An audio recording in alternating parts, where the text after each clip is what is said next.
nagawa ko ng dining table. Papagawa yung tita namin. Tita ng asawa ko.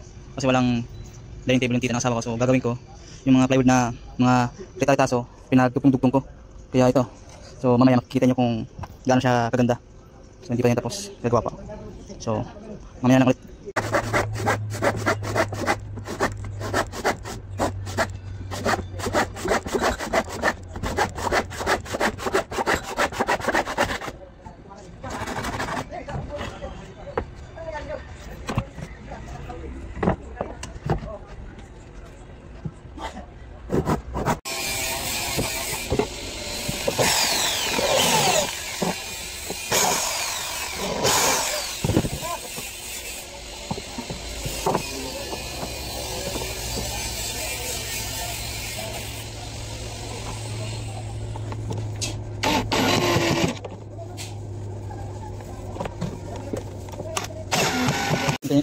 Ito na yung ginawa kong table, oh.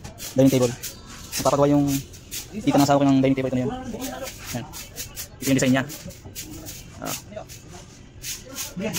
Ang ganda na.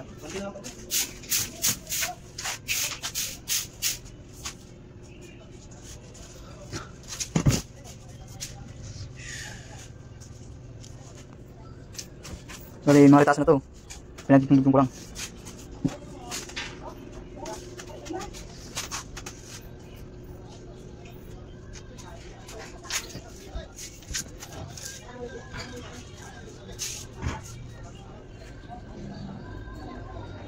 Meron ko ng lamesa.